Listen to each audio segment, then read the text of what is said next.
తీసుకోండి. వెళ్ళు. రాత్రి బన్నీ బాబు అమ్మ నరుస్తూ మెట్ల మంచి పడిపోన్నాడు కాదేటి, తోసేశాడు. ఈ డాడీనే.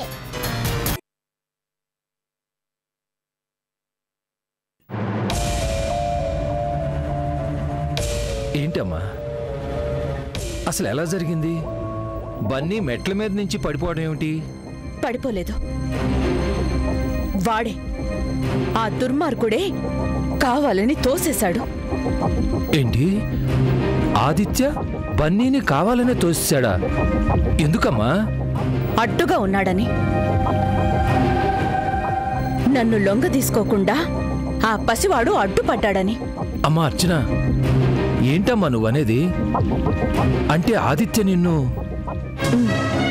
స్పృహలో ఉండగా నన్ను తాకే ధైర్యం లేక పాలల్లో మత్తుమందు కలిపి నా శీలాన్ని దోచుకోవాలని ప్రయత్నించాడు. కాని ఆ పసివాడు బాల మార్కండేయుళ్లా స్పృహలో లేని నాకు వజ్రకవచంలా నిలిచాడు. అక్కడ జరుగుతున్న దాంట్లో ఏదో అసహజత్వం, మరేదో అనుమానం, అమ్మకి ఏదో జరగబోతోంది అనే భయం ఆ పసివాడిలో మొండి ధైర్యాన్ని కలిగించే. అందుకే ఆ ఆదిత్య నీడ కూడా నా మీద పడకుండా కాపు కాశాడు. కాదు, ఆ పసివాడే నా శీలాన్ని కాపాడాడు, నన్ను పతనం కాకుండా రక్షించాడు. అమ్మా. అవును మేనేజర్ గారు, మత్తు మందిచ్చి నన్ను నాశనం చేయాలన్న ఆ దుర్మార్గుడు, ఆ రాక్షసుడు తన పథకం పారకపోయేసరికి పసివాడని కూడా చూడకుండా తోసేశాడు. కావాలనే మెట్ల మీద నుంచి తోసేశాడు. అయ్యో, ఎంత గండం గడిచింది. అమ్మా అర్చన, మరిప్పుడు ఎలాగమ్మా? ఎప్పుడు ఏం జరుగుతుందో అన్న భయంతో ఇలా ఎన్నాళ్ళమ్మా? కుక్క కాటుకి చెప్పు దెబ్బ అంటారు. నేను భయపడ్డం కాదు, ఆ ఆదిత్యకి భయం అంటే ఏంటో రుచి చూపిస్తాను. తన నీడని చూసి తానే జడుచుకునేలా చేస్తాను. Yes, I will do it.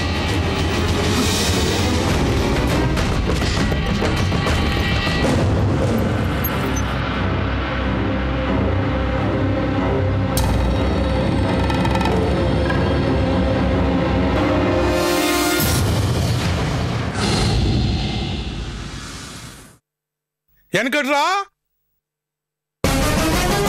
ఏమయ్యా వెంకట్రావు? వెంకట్రావు, ఏమయ్యా వెంకట్రా, నువ్వు నాకు చెప్పింది ఏంది? నువ్వు చేసింది ఏంది? అది మాట్లాడుకో. మరి ఊరొదిలి పెట్టే ఎల్లం పిల్లలతో సహా తక్షణం వెళ్ళిపోతాను అని చెప్పినోడివే, ఇంకా ఏనే ఉన్నావంటే ఏంది అర్థం?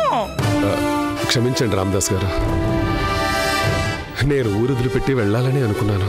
కానీ నీ కూతురు ఎదురు తిరిగిందే. నువ్వేంది చెప్పేది, నేనేంది ఈనేది అని నిన్నొక పురుగు కన్నా హీనంగా తీసి పారేసిందే, అంతేనా? కాదండి, నా మాట వినని దానికి ఈ ఇంట్లో చోటు లేదు, వెళ్ళిపోమన్నాను, వెళ్ళిపోయింది. అంటే పోతే పోనీ అని వదిలేస్తావా? ఎక్కడుందో ఏం చేస్తా ఉన్నాదో అజా పజా కనుక్కునే పనే లేదా ఏంది? ఏంటండి, ఇందాక నుంచి చూస్తున్నాను, మా కుటుంబం మీద మీ పెత్తనం ఏంటి? మా అక్క ఎక్కడుంటే మీకెందుకు, ఏం చేస్తే మీకెందుకు? మాట్లాడుకు. మరి రామదాస్, ఈ వడ్డీ రామదాస్ దగ్గర డబ్బు తీసుకుంటే చచ్చినట్టు చేయాల్సిందే. నన్ను ఏం చేయమంటారండి? అదొక మొండి ఘటం, నా మాట వినలేదు. వినదు, ఎందుకంటే ఉడుకు రక్తం కదా. కానీ ఇంత వయసు వచ్చే ఇంత అనుభవం ఉన్నవాడివే, మరి నువ్వేం చేసినట్టు? ఎక్కడుందో కనుక్కొని కాళ్ళు చేతులు ఎరగొట్టే తీసుకురావద్దు. నాకిచ్చిన మాట ప్రకారం నీ కూతుర్ని తీసుకొని ఊరొదిలి పెట్టి పోవద్దు. అలాగేనండి. ఏంది అలాగే? చూడు, నా సంగతి నీకింకా పూర్తిగా తెలవదు. 2 రోజులు టైం ఇస్తుండా నీ కూతురు ఎక్కడుందో కనుక్కో. తక్షణం నీ పెళ్ళాం పిల్లలతో సహా ఈ ఊరు పెట్టి వెళ్ళిపో. వెళ్ళలేదో ఇంట్లో ఉన్న మీకు డేంజరే, వీధిన పడ్డ నీ కూతురికి డేంజరే. గుర్తుంచుకో.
ఇవాళ మీ మామయ్య గారు పుట్టినరోజు. సింహాల్లా బ్రతికిన మనిషి ఆ సౌందర్య చేసిన అవమానం వల్లే అర్ధాంతరంగా గుండె ఆగి చనిపోయారు. నేను మాత్రం అత్తయ్య వద్దు, అలా అనకండి. మీరు 10 కాలాల పాటు మాకు పెద్ద దిక్కుగా ఉండాలి. అలా అనుకోవడం నీ మంచితనం. కానీ ఆ సౌందర్యను కోసినా మంచి అనేది కనిపించేదే కాదు. అందుకే అదిప్పుడు చేసిన పాపాలకే తగిన శిక్షను అనుభవిస్తోంది. మనిషి ఒంటరై బతుకు అధోగతి పాలై కుళ్ళి కుళ్ళి చస్తోంది. వద్దు సూర్య, ఆ నీచురాల్ని తలుచుకుంటేనే మనం పాపం చేసినట్లవుతుంది. మహారాజులాగా బ్రతికారు, మహారాజుగానే వెళ్ళిపోయారు. అత్తయ్య, మావయ్య గారి పుట్టినరోజంటే నిజంగానే పండగ లాంటిది. చెప్పండి, మీ మనసులో ఏదైనా కోరుకుంటే చెప్పండి అత్తయ్య, ప్లీజ్ చెప్పండి. నాకే కోరికలు ఆశలు లేవమ్మా. కాకపోతే చెప్పండి అత్తయ్య. ఇవాళ ఆయన పుట్టినరోజు కదా, ఎవరైనా ఒక పేద మనిషికైనా ఆయన పేరు మీద వస్త్రదానం చేస్తే బాగుంటుంది అని. మంచి ఆలోచన. మావయ్య గారు వేసుకునే పంచ లాల్చీ లాంటివి దానం చేస్తే ఎంతో పుణ్యం. మీ అబ్బాయికి ఫోన్ చేసి ఆఫీస్ నుంచి వచ్చేటప్పుడు తెమ్మని చెప్పనా? చాలా సంతోషం సూర్య. మీ మావయ్య గారే బ్రతికుంటే నీలాంటి మంచి మనసున్న కోడల్ని చూసి ఎంతగానో పొంగిపోయేవారు. అత్తయ్య, ఉంటే ఏంటి, ఉన్నారు. మావయ్య గారు మనతోనే ఉన్నారు. ఏ లోకంలో ఉన్నా ఈ ఇంటి యజమానిగా అదిగో అలా గంభీరంగా చూస్తూ చిరునవ్వుతోనే మనందర్నీ దీవిస్తూ ఉంటారు.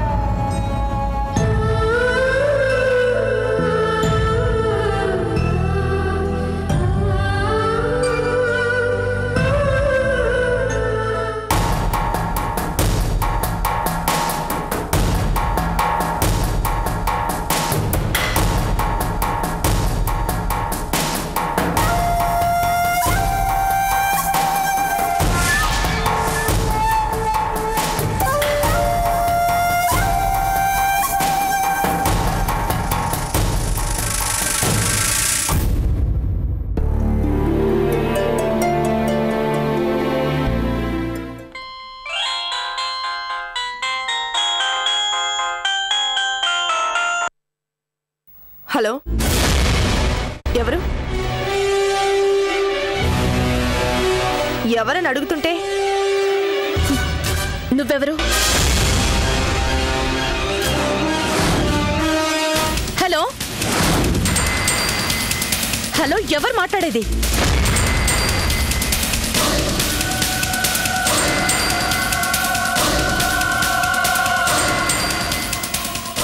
ఎవరు? సూర్య. సూర్య ఎవరు? ఇంతకు ముందు మాట్లాడింది ఎవరు? అది అది అదే ఎవరది? అదే నేను బాత్రూంలో ఉంటే స్టాఫ్ ఎవరో మొబైల్ తీసినట్టున్నారు. ఆ తీసిందే ఎవరు అని అడుగుతున్నాను. కమల అని అకౌంటెంట్. ఏం లేదు, దరిద్ర మొహంది ఆ సౌందర్య గొంతులా ఉంటేను. తను ఇక్కడికి ఎందుకు వస్తుంది సూర్య? రావడమా? వస్తే పీకు పిసికి చంపేను. సరే సరే, ఎందుకు ఫోన్ చేసావు చెప్పు. ఇవాళ మీ నాన్నగారు పుట్టినరోజు, గుర్తుందా? ఏంటియా కొడుగ్గా మీ బాధ్యతని మర్చిపోతే ఎలా? అది కూడా నేనే గుర్తు చేయాలా? సూర్య, నేను మీరే. మీ అమ్మగారికి మావి గారి పేరు మీద వస్త్రదానం చేయాలని ఉందట. ఆఫీస్ నుంచి త్వరగా రండి. కనీసం 3 పేదవాళ్ళకైనా మీ నాన్నగారి పేరు మీద పంచలు లాల్చీలు దానం చేద్దాం. వస్తూ వస్తూ కొనుక్కురండి. అలాగే. మర్చిపోరు కదా? వస్త్రదానం చేసేది మా నాన్నగారి పేరు మీద ఎలా మర్చిపోతాను? మర్చిపోరు. మీ నాన్నగారు కూడా మర్చిపోరు. తన చావుకి కారణమైన ఆ సౌందర్యని ఏ లోకంలో ఉన్నా శపిస్తూనే ఉంటారు.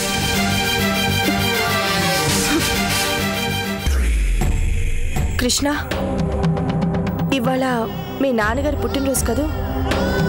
అవును. చిచి, పాపిష్టి దాన్ని.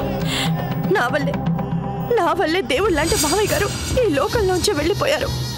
తప్పు చేశాను కృష్ణ, దిద్దుకోలేనంత పెద్ద తప్పే చేశాను. నన్ను క్షమించు. సౌందర్య. అవును కృష్ణ, ఇవాళ నేను మారిపోయి ఉండొచ్చు, కానీ గతంలో నేను ఒక రాక్షసిని, మీ అందరినీ బాధ పెట్టిన ఓ గయ్యాళిని. అహంకారంతో కన్ను మిన్ను కానకుండా ప్రవర్తించి ఆ మహారాజు చావుకి కారణమైన నీచురాల్ని. నా పాపానికి నిష్కృతి లేదు, లేనే లేదు కృష్ణ. ఊరుకో సౌందర్య, ఆయనకి ఆయుష్ తీరింది, వెళ్ళిపోయారు అంతే. కాదు, కానే కాదు. మావయ్య గారిని హత్య చేసిన హంతకురాల్ని నేను. నీ ముందు నిలబడే అర్హత కూడా లేని దౌర్భాగ్యురాల్ని నేను. సౌందర్య, పశ్చాత్తాపానికి మించిన ప్రాయశ్చిత్తమే లేదంటారు. ఏదేమైతేనే నువ్వు మారా, మనసున్న మనిషిగా మారా. చాలు కృష్ణ, నాకు ఒక్క మాట చాలు. నువ్వు ఒక్కడివి నన్ను నమ్మితే చాలు. నా గురించి ఇంకెవరు ఏమన్నా ఏమనుకున్నా నాకు దిగులు లేదు. మరో జన్మంటూ ఉంటే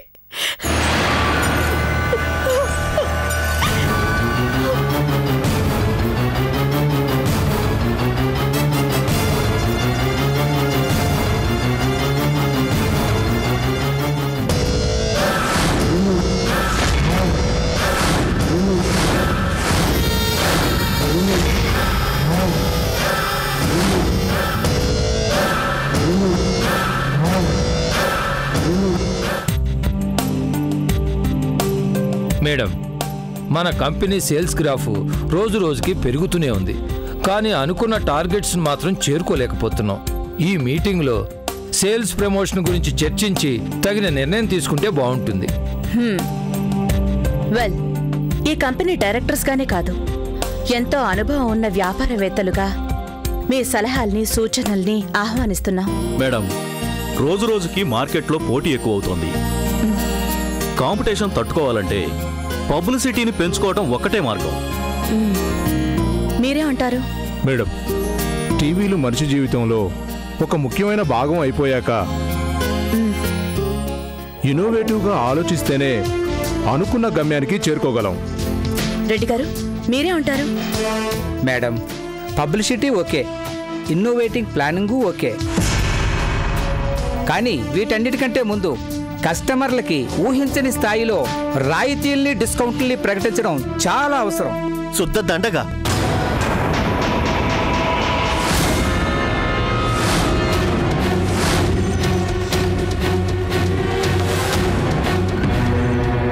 డిస్కౌంట్లు ఇస్తాము అంటే జనాలు పరిగెత్తుకుంటూ వస్తారా? మీరెందుకు వచ్చారు? ఇది బోర్డ్ ఆఫ్ డైరెక్టర్స్ మీటింగ్. తెలిసి కావాలనే వచ్చాను. ఇలాంటి బుర్ర తక్కువ వాళ్ళ తప్పుడు సలహాలు ఇన్నాళ్ళు విన్నందుకే మన కంపెనీ గొర్రె తోకలా ఉండిపోయింది. మిస్టర్ ఆదిత్య, నోరు సంభాలించుకొని మాట్లాడండి. రే, నువ్వెంత, నీ బతుకెంత? ఆఫ్టర్ ఆల్ తిప్పి కొడితే 100 కోట్ల ఆస్తి లేదు. నువ్వు ఒక బిజినెస్ మ్యాన్ లా పోజు కొడుతున్నావా? Madam, too much. నీ భర్త అయినంత మాత్రాన నోటుకొచ్చినట్లు మాట్లాడితే సహించేది లేదు. సహించక ఏం చేస్తావరా? ఈ కంపెనీ నాది. మేడం, అతన్ని బయటికి పంపిస్తారా లేదా నన్నే వెళ్ళిపోమంటారా? పోరా, పోతే పో. నీలాంటి బేవర్సిగాలు వెళ్ళిపోతే ఈ కంపెనీకి వచ్చిన నష్టం ఏమీ లేదు. మిస్టర్ ఆదిత్య, నువ్వు లిమిట్స్ దాటుతున్నావు. మర్యాదగా బయటికి పో. ఇది నీ ఇల్లు కాదు. రే, ఎంత ధైర్యం రా నీకు? నన్నే బయటికి వెళ్ళిపోమంటావా? అనడం మాత్రమే కాదు, మర్యాదగా వెళ్ళకపోతే మెడపట్టి బయటికి గెంటిస్తా. అంత మగాడివా?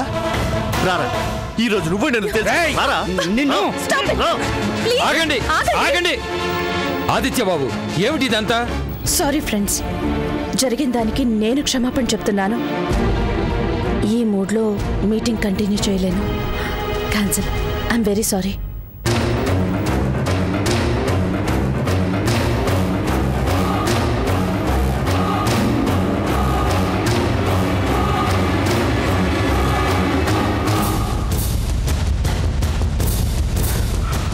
అనుభవిస్తావు, ఫలితం అనుభవిస్తావు. రేయ్, పోరా. నీ చేతనెంది చేసుకో, పోరా. చేస్తాను, తప్పకుండా నీకు బుద్ధి వచ్చేలా చేస్తాను.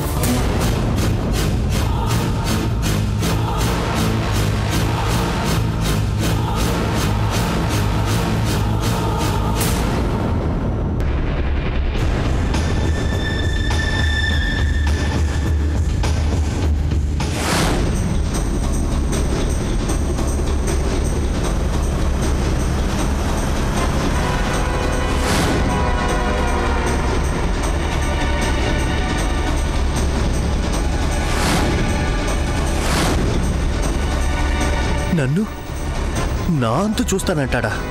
చూస్తాను. ఆ రాస్కెల్ని కంపెనీ నుంచి బయటికి సాగనంపకపోతే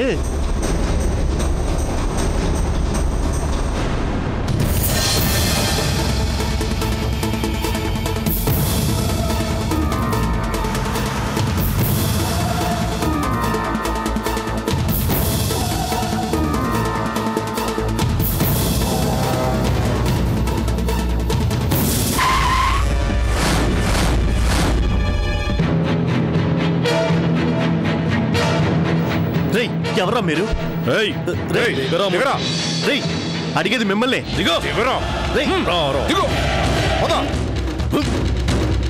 ఎక్కడికి పోతావురా?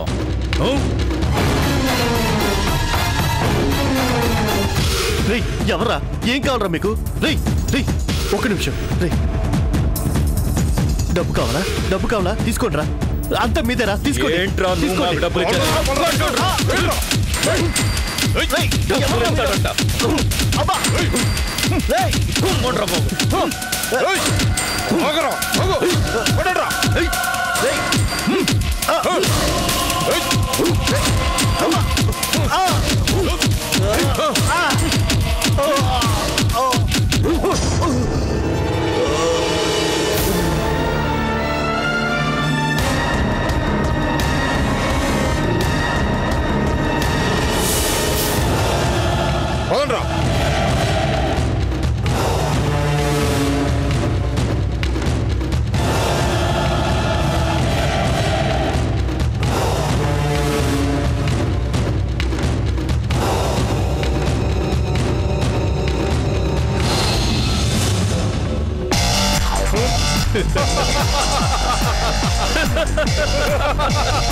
హలో, నమస్తే సార్.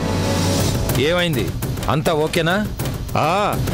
సుపారీ తీసుకున్నాక టార్గెట్ మిస్ చేసే ఛాన్సే లేదు సార్. కుమ్మేశావు.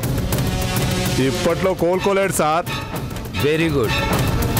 కానీ వాడి ప్రాణాలకు ప్రమాదం ఏం లేదు కదా? ఏం లేదు సార్. వేసేస్తామంటే వద్దన్నారు కదా, అందుకే ఫుల్గా కోటింగ్ ఇచ్చి వదిలేసాం. చాలు చాలు, అది చాలు. ఎవరూ చూడలేదు కదా? ఎవరూ చూడలేదు సార్. బక్రాగాడు కేకలు పెడుతూనే కూలిపోయాడు. ఓకే, మళ్ళీ మీతో పని పడితే అప్పుడు ఫోన్ చేస్తాను. Okay sir. నెంబర్ గుర్తుంది కదా? కుమ్మేయాలన్నా ఖతం చేయాలన్నా సేమ్ నెంబర్.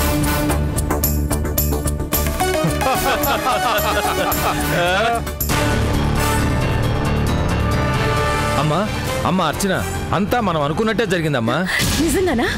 అవునమ్మా, ఇప్పుడే ఫోన్ వచ్చింది. పోలీసుల టైప్లో కుమ్మేయాలన్నాను, అలాగే కుమ్మేశారమ్మా. అభంశుభం తెలియని పసివాడు బన్నీని గాయపరిచినందుకు ఇది నేను ఆ రాస్కల్కి విధించిన శిక్ష, పనిష్మెంట్.